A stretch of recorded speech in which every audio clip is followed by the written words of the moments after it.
I have to. Greetings. You're not lazy, unmotivated, or failing at your profession. You're likely just burned out. In this episode, we explore how communication can change everything. Greetings, Dr. Jennifer Maples. Hello. Welcome to DisruptHer Conversations. Yes. Thank So you. let's just jump right in, darling. Okay. How do you show up in the world? So I do my best to show up fully embodied with all the parts of me. And I make sure that I'm in the driver's seat. I like that. In the driver's seat and fully embodied. Tell us more. What does that actually look like? So a lot of times you can have anxious thoughts, anxiety can be present, but you don't have to let it drive the car. So you can have it in the back seat, and give it a blanket, a pacifier, whatever it needs. But it can come along for the ride, but it's not going to be driving the car. Oh my God, that is so yummy. I love that. Because sometimes we don't even know that it's driving the car. So what do you Yes. do to get to that point? Like, how did you get here, darling? Are you asking like what do I do to know that the anxiety's there and then I need to give it a blanket or a pacifier or That and what was the journey to get there to that point to know it oh, all, right? I And don't know what if we to got time do. for that. But Oh, we the got main time, tool, honey. the main tool that's helped me is mindfulness. So having a mindfulness practice helps me to reconnect to my body and my thoughts and see my thoughts rather than be my thoughts. So instead of getting caught up in the anxiety, I say, "Oh, hey, anxiety, I see you. You can come on in. It's fine. But you're not going to be driving, okay? But I see you, and I know you're trying to keep me safe, and I appreciate that." So I actually thank the quote negative emotions because they're really trying to keep us safe, but also just let them know who's in charge. Oh my God, Jennifer, that's so yummy and so grown up. Ooh, Look at me all that was, grown. I know that was like bars. See my thoughts rather than be my thoughts. So much takes place in the mind, right? And I do believe that we allow our mind to go unchecked, just like you said, and act like it's in the driver's seat when you are actually the person that is in control. If you can see your thoughts, I believe you know that, okay, those are just thoughts. That's not me. Yes. Doesn't mean it's me. Because there was a period in my life where I didn't know that I had control over my own thoughts and they were running wild, like hmm wild. But that is so yummy. So how did that unfold? How did you get to the point where you realized that? I think it was more of a gradual shift, but just gradually over time, I could reconnect with the thoughts, but recognize them for what they were. They're just thoughts, like, and emotions are also just thoughts. And so it was just really just building that mindfulness muscle over time. So I don't know that there's a certain point where I was like, you know what, I'm paying attention to my thoughts, and I don't stay there all the time. So I come in and out of it. I'd like everybody, Yeah. we're all human. So if you had a lot of stressors at once and you're not well resourced, you didn't get enough sleep, your kids were acting up that morning, getting ready for school, then Hmm. but just learn how to also recognize that's going on and reground and be like, okay, that was before, that's over with now, I can move on you know I love but that. I yeah. imagine too in the beginning, until you build that practice muscle of doing that, it probably has to happen about every hour. Yeah. I love that. Well, let's talk about, so on the show, I'm known as the Disrupt Her coach, right? And we're talking about Disrupt Her Conversation. And I would love to know, what did the disrupt her in you have to disrupt? I had a really big growth spurt, I guess, spiritually, when my husband actually had to have both knees replaced. He's only Mm, 52, so that's not that old to be need, you shouldn't really, no, most people don't need a knee replacement, double knee replacement at right. 52. So it was unexpected. And then another thing that happened simultaneously is that his company shut down the service that he was the head of. So it kind of all Wow. fell on me. So for about a year, I was in that anger mode. And I was like, but it was a energy source, like it was a fire to do more. Like, but Mm. over time I realized I'm doing too much and I need to, figure out a better way to do this. So it was a real awakening because I thought, why have I been living my life like expecting someone else to make half the income? Like I should be making enough to cover us anyway. Like, what am I doing? And realized like I hadn't asked for a raise. I'd been at the same place for 5 years, had never asked for a raise. Mm. So all kinds of things. So that was like a huge, like most obstacles, they can cause create a lot of pain and suffering, but on the other side of that is a lot of wisdom. So that's kind of what sparked I Teach, to be honest. So yeah, I that's love one of that. the big ones recently. And I'll just have like certain times in my life, like just looking, I'm a little bit off topic. I have ADHD, but looking back, It's maybe all somebody right. needs to hear this. But looking back, I Absolutely. remember one day I had planned this outing to Lake Winnie. I don't know if you've heard of that, but it's like an amusement park for my family, and we were all meeting up, and like this person wasn't there yet, and they were all like, it was like herding cats, and I was like, oh my gosh, why are they always doing this? And then I thought, you should know they're always going to do this, Jennifer. You should be you like that's who they are. Like you should know this. Like it's on you. So that was a big epiphany that I had along the way too. Like you can't control other people, but you can understand who they are and how they're going to show up because the best predictor of behavior is past behavior. Not to say they can't change, but if you expect them to be who they normally are, you're probably going to be right most of the time. So, And I believe it gives you a little bit more peace because you don't have this false expectation of who yeah. they are and how Yeah. they'll show up. Um, Yes. and and the big driver of that, I believe, is it's acceptance. Yes. The Hmm. lack of acceptance, I believe, creates so much pain for so many of us. Yes. We Yep. don't accept what is, Hmm. and it's already a reality. It's Yeah. just coming to grips with that. That was one of my, that's a beautiful disruptive moment. And it led to the birth of I Teach. So tell us more about I Teach. What's I Teach? So I Teach, the original I guess motivation for it was during the exam I wanted to recreate that connection that feels so good to me at the end of the exam, but like or not at the end, but during the whole exam, but at the end when the patient just like pours on this praise that like they would be telling me like I've never been nobody's ever explained it that way, or no, I feel like nobody ever listens to me. You really listen and you didn't rush me and you made me feel hurt. Like I feel like you understood what I was saying. So I was like, why haven't they had that experience before? So I got curious and came to the conclusion, like initially, oh, people need to be trained on how to communicate, which is still a big part of what I offer my clients. But what I've found over time was that it starts with the provider. So it's really the person that's communicating needs to be in the right mind space, in the right headspace. So self-care is a big pillar of it. Mindfulness, as we already talked about, which leads to self-care. And there are definitely some communication techniques, but it's definitely expanded. So initially I was going to teach communication and strictly, communication stuff. And then I realized I needed to expand that teachings because they also need to know how to take care of themselves and Mm. also have community and support to empower them to keep going and to hold them accountable so that they are taking care of themselves. So let's talk about that a little bit more because you've mentioned a mouthful. So you talked about exams. What type of exams are we talking about? Eye exam. So specifically, the one or two everybody's heard of, but optometrists do a whole lot more than that. So I'll borrow this phrase from someone I spoke to yesterday about burnout, but she says she gives her staff a mission, and it's to help people see as well as they can for as long as they can. So the as Mm. well as they can piece is the one or two, getting your glasses right. But the for as long as you can piece is more the medical side of optometry that a lot of people Mm. overlook and don't understand.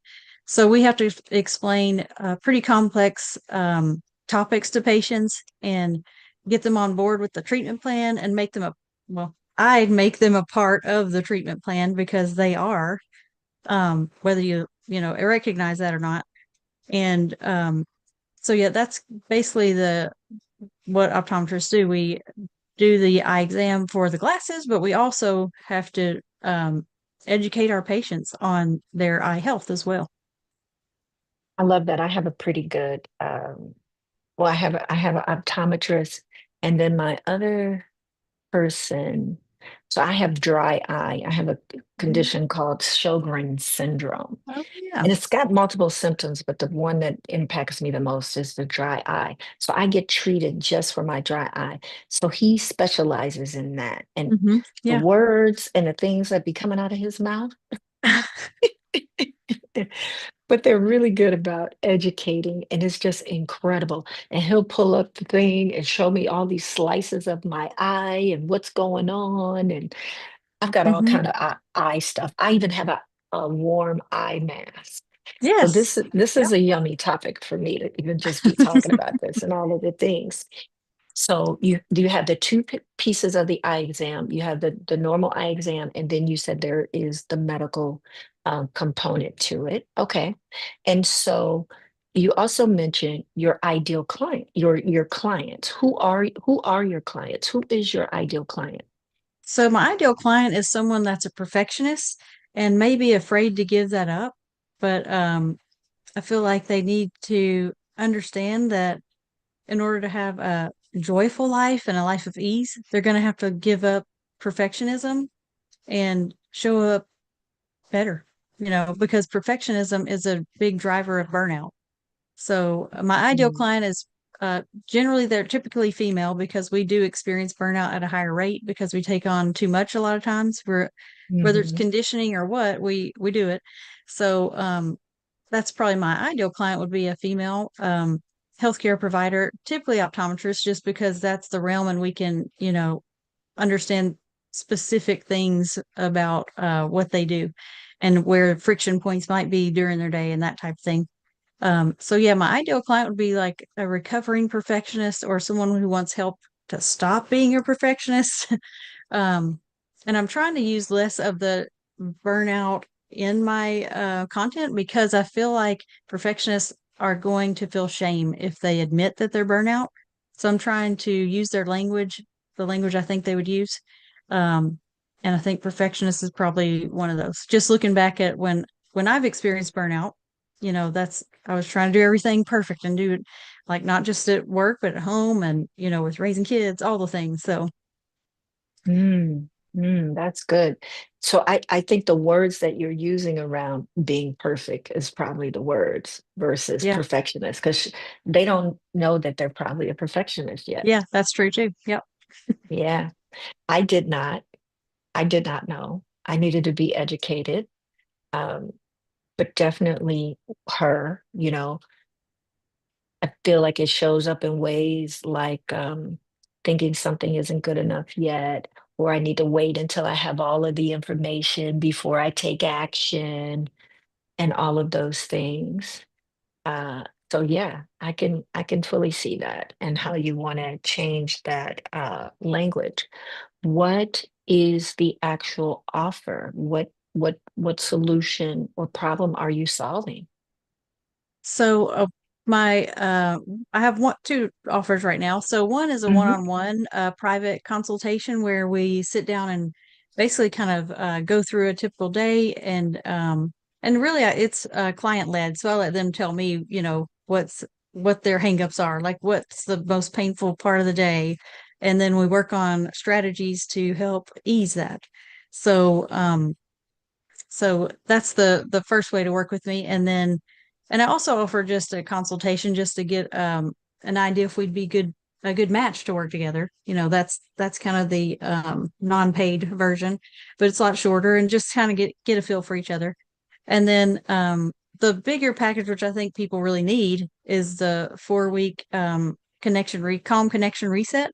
So that is 4 weeks of I'll present information, but it'll be more of a discussion, more interactive on Hmm. the pillars we kind of already talked about: the mindfulness piece, self care, communication techniques, and kind of integrating it all together.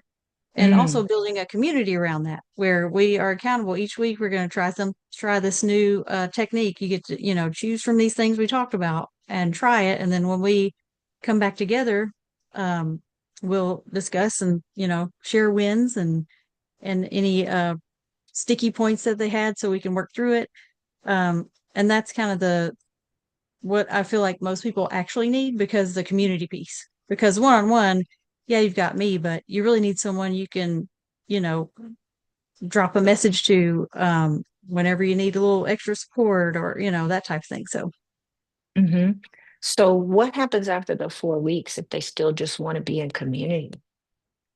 so I'm still building out the offerings. So I think I'll get more feedback from them to kind of determine what they need going forward and then create something for that as well. That's a beautiful way to do it also, right? You're going to get it directly from them versus thinking you may know what they Guessing. need. Yeah, yeah, I don't want to guess, I love that. I love that. And then you have the consultation. So if anybody has further questions and all of the things, they can book a call with you. Is Yes. that what that looks like? So where Yeah. can they find you? So LinkedIn's probably the easiest way, and I'm Dr. Jennifer Martin Maples on LinkedIn. Same name for Facebook. Facebook's a little more laid back, so kind of the Facebook vibe. So it's a little more fun. And then I'm also on Instagram, which is kind of linked to Facebook, but on Instagram, I'm actually the eye maven. So Ooh, VIEYE EYE, mm-hmm. Maven. MAVEN. Yes. Oh man, y'all go check her out at the I Maven. Awesome. I love that. So let's talk about one of the other questions that I love to ask. So you've come a long way, and as I call it, you're very grown up because you've got this awareness, you've got this mindfulness practice, and the ability to like really hone in and communicate with yourself around what's going on and others. How did you get that? Was there like a resource, a book, a podcast, therapy? Like what did you use on your journey? Because what I've found is it also helps someone else on their journey. If maybe it's a resource that they may not know existed, things like that. What was helpful? Yeah, so one thing that really helped was it's very practical and it's secular. It's not like religion based, but it's called 10% Happier. Dan Harris Hmm. started that. It's a book, number one, but he also started a podcast, and now he's on Substack, I think. But that it's a really good way to get. I think his book is actually titled um, Mindfulness for the Fidgety Skeptic, something to that effect. So it's Mm, for people who are skeptical, like, oh no, um, because mindfulness can be for any type of religion or creed, or it's not. It doesn't have to be a religious thing. There's a lot of different types of Buddhism, for example. So, um, and a lot of times people hear mindfulness and they think Buddhism, which it definitely is a mm. big part of it. But yeah, so and a I lot of never people, heard that. yeah, and Fidgetism. yeah, a fidgety skeptic, I think it's called. Mindfulness Wow, for fidget. something like that. But yeah, And is that the book or the podcast? I think that's the name of his book. Okay. Um, it's 10% Happier for sure. So if you look that up, you'll find it for sure. Now, where does the 10% happier come in? Is it like a subline for it, or is that just the It's the title, frame? I believe. I believe it's the Oh, okay. title. And what he's speaking to is that, okay, it's not going to change your world. You're not going to get enlightened because you spend 5 minutes a day thinking about your thought, or, Mm, recognizing your thoughts, but maybe you'll be 10% happier. So find out, I love that. Yeah. The way that that speaks to me, the more time that I spend focused on my needs and what I need, it definitely makes me happier because I feel like resentment and anger and things sometimes set in, and they're indicators that we need to focus on ourselves, double down Yes. and focus on ourselves. Yes. Um, so I love that. I'd never Yeah. heard of this person, but I'm totally going to look that Yeah. up. Yeah, no, on the anger topic, a big theme that's come up for me is when you feel resentment, it's a signal. And like when you're angry, that's resentment. And it means that you did not create a boundary or you need to create a boundary. So it's really on Mhm. you. And you got to communicate that with your partner, with your staff, whoever it is, because you're the one who needs to tell them what they need. Because I went through the first probably 35 years of my life being like, well, they should know. They should know what I need. Oh, That yeah, nobody can definitely. read your mind. Oh, but no, they Your can, mind, really. you got to tell them. I love that. I love that. And it's definitely a couple of things come up around that, right? When you speak up to ask for what you need or state what you need, um, you're using your voice and your power, Yes. no longer being passive and expecting people to read your mind. Ano- the way that I see that is you being a grown up. Yes. Like grown women A ask for hopeful what they, person. yes, a whole Yes. full person, right? And I don't know where that came from, where people believe that people can read their mind. Yeah. Because so It's like many they're people believe inconsiderate. that. They should know. Yeah, Like, no. And like recognizing not everybody thinks like you know. That was a big thing for me because I'm the kind of person if I want to learn about something, I'm gonna go get a bunch of books about, listen to podcasts about it, I'm gonna dive deep and I'm gonna be kind of a little mini expert on it. And other people are like, I don't, you know. And I'm just like, what? hmm, So I think I don't know if you're familiar with Enneagram, but I took that personality analysis. But I learned that I am the one that it's a number five, but it basically means that you love to learn, and that's kind of one of your coping mechanisms. Basically, your primary lead coping mechanism to learn as much as you can about something. So to understand, like, not everybody thinks like me was very helpful. I love So that. Well, yeah, I'm probably definitely going to be in the five range because I'm a lifelong learner, and one of my goals always is to learn something new every day. yeah. And I know I noticed about me, like when I would go through a breakup and things like that, I would go learn something. I would either Mhm. go get another degree or sign up to be in a program or something. Yeah. What I learned in my group and therapy practices that I would participate in my healing, that there was a term called STRBs, STREB, short Yeah. term energy relieving behaviors, STRBs. And that's what they are, right? Anytime we do anything excessively, watching TV, over drinking, over sexing, over working, like all of these things were coping mechanisms in a way that would keep you from either focusing on the problem or Hmm. whatever that could look like for you.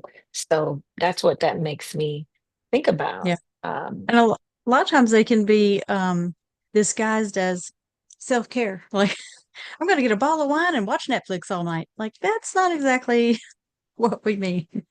Um, yeah, so you got to be careful about that. So, and well, sometimes you and do just need to watch TV and let your brain relax and sometimes it can spark creativity, but you just need to be aware, I think.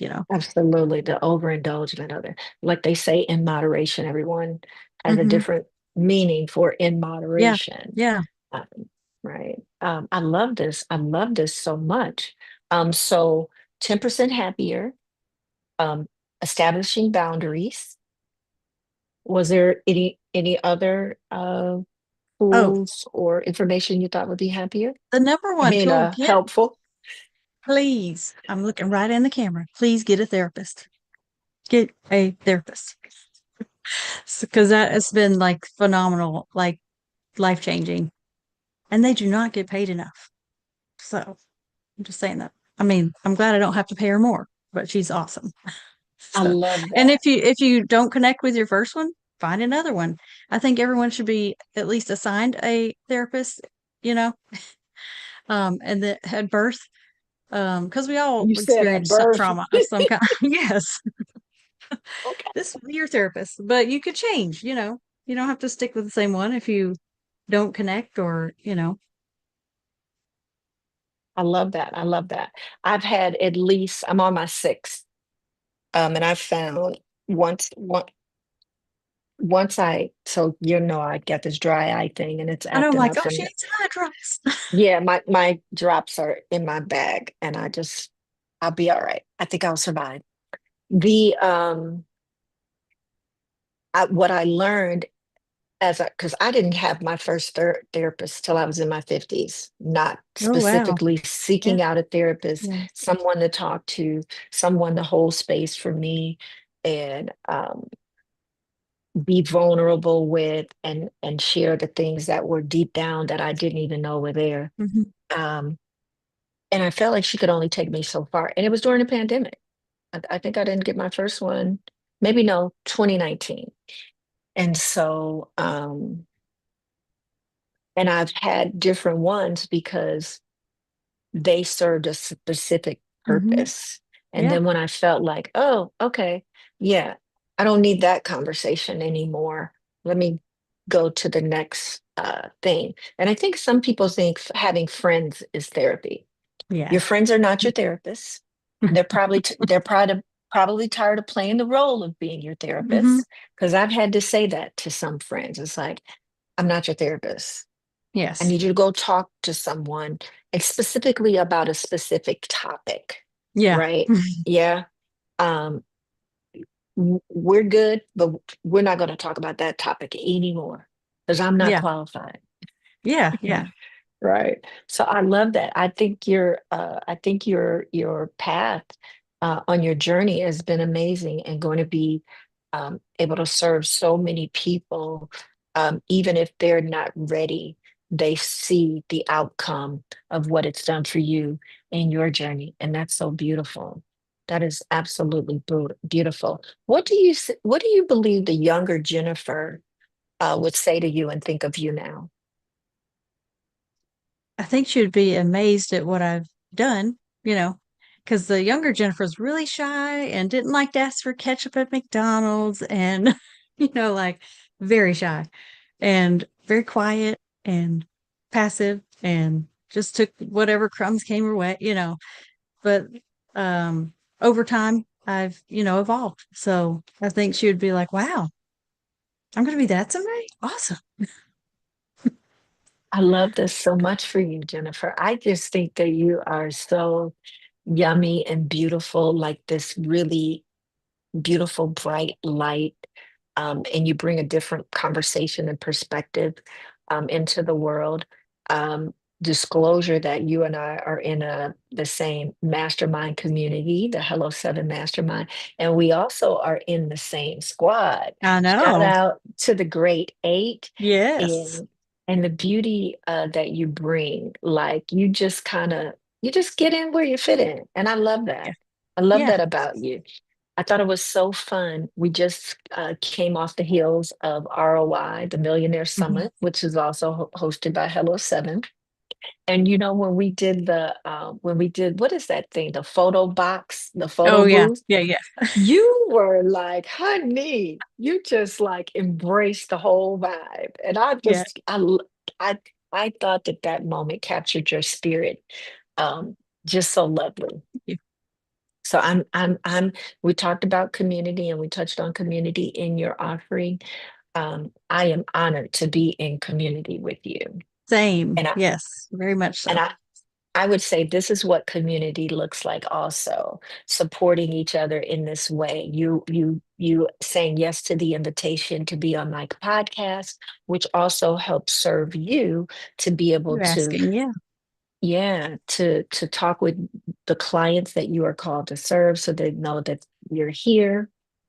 And we talked about a little bit where they could find you, right? Hmm. You are on IG, you are on LinkedIn, Hmm. and you are on IG as the I Maven, and everywhere else as Dr. Jennifer Martin Maples. So I want to Yes. reiterate that you all, you've got to hear this lovely journey for Dr. Jennifer. I call her Dr. Jennifer Because when you earn It doctor, works. you need to be called doctor all the time.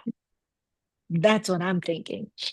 Is there anything else that maybe I didn't ask that you want to make sure that we talk about or you share? Mhm. Not that, well, something just came to mind. I'm very grateful that you reached out to me to offer this, and just the sense of gratitude that brings to mind too. That's like part of you know, beating burnout, so to speak, or just being grateful for what you have and focusing your attention on that, because we have a strong negativity bias as humans. So I think I read somewhere, if you have something negative happen, you need like five positive things just to offset that, just to make it Mm. neutral. So just trying to be grateful, think of things you're grateful for every day. And one of those is you being in your community. So thank you. Oh, thank you. I love that. I love that. I just wrote that down. So I got 2 pages of notes already, girl, uh, from our conversation. So that is super fantastic. So let me see what I rarely look at my notes because I'm so led by the spirit. Let me just see if there's anything else juicy that pops out Okay. I'll that have my little notes too. I'll look at. yeah, let's just do that, just so that we don't miss anyone, make sure that we good. Okay, we talked about that. And then the other thing that I am going to do that always is important is to go see if, oh my God. Yeah, I go to the webpage and see what's going on. So here is Nicole. She's captured some feedback. Anyone else out there listening? You got any questions for us? Let me tell you what's here.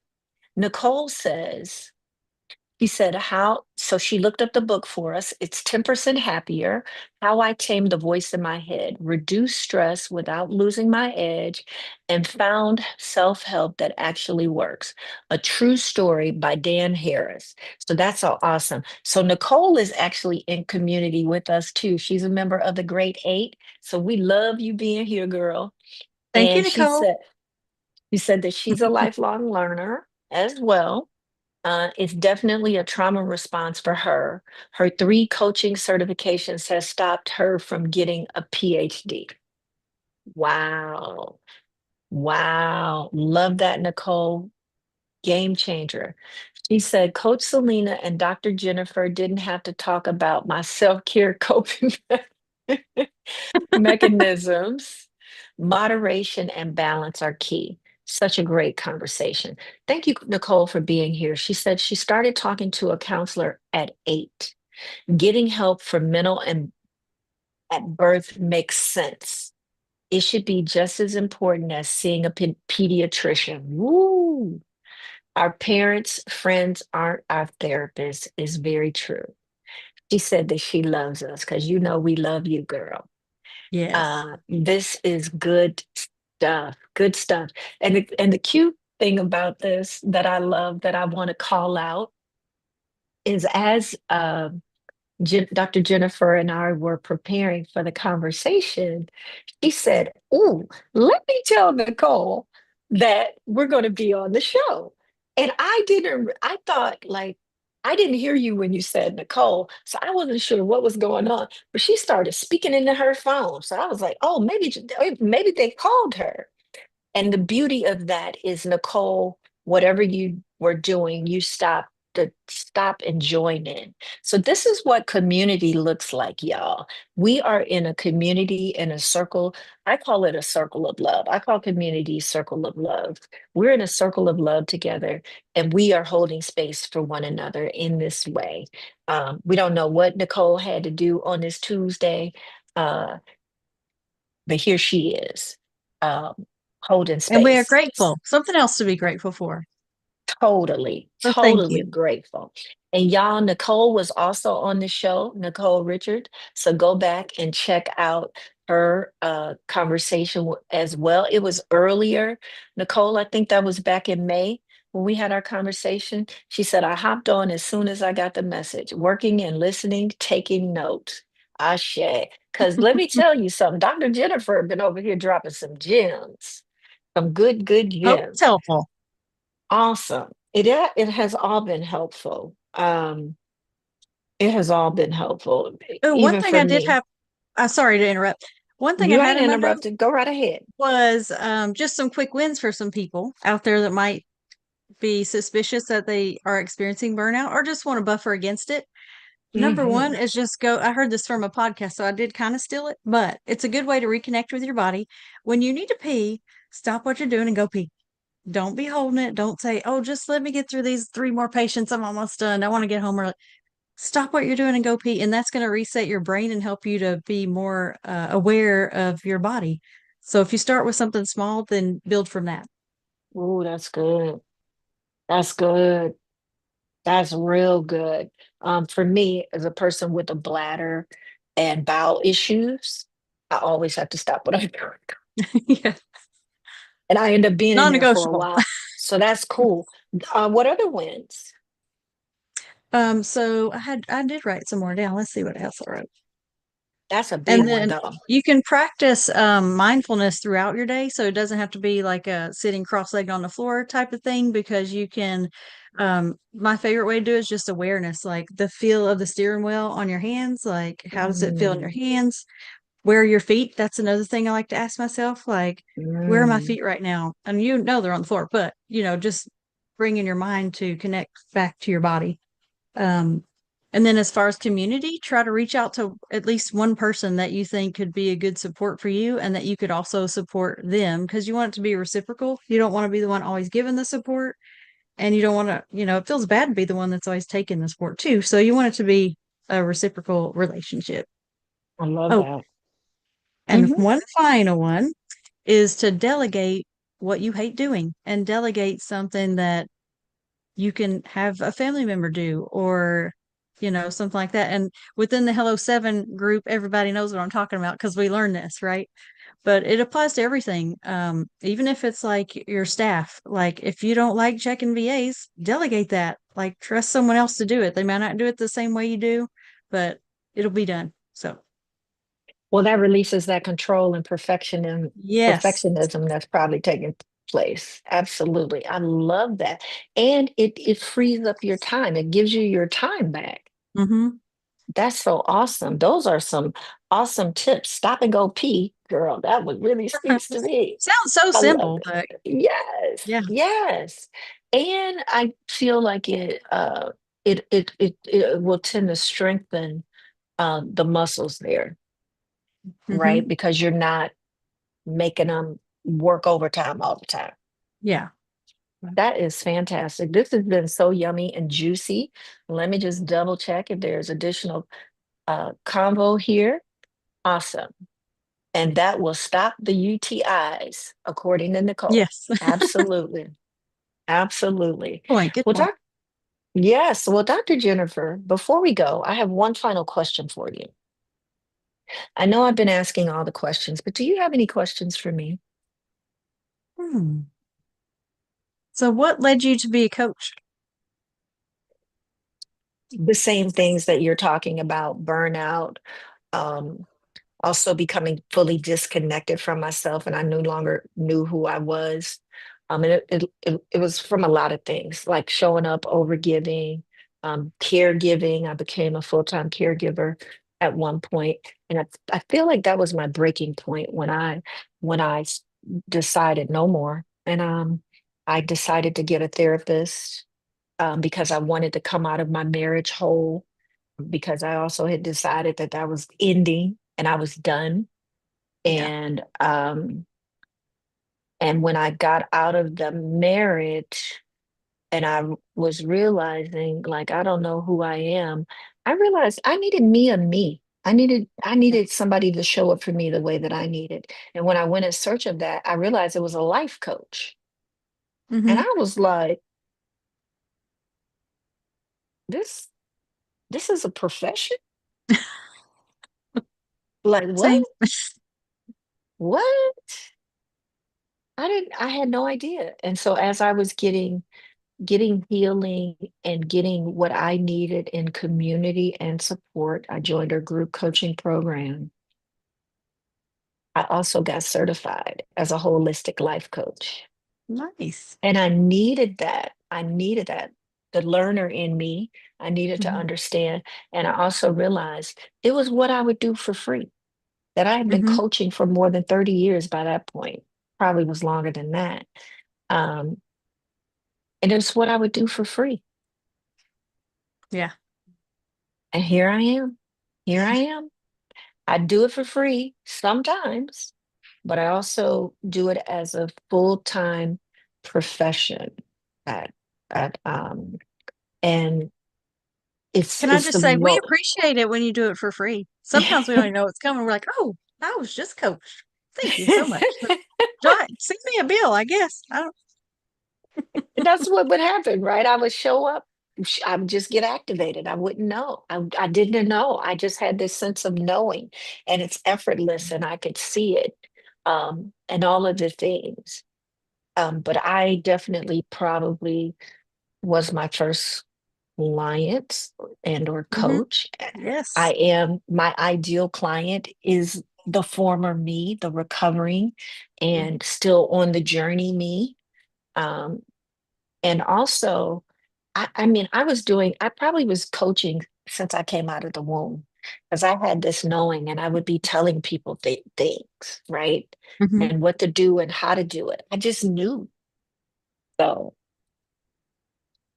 that's how, All right. yeah, yeah.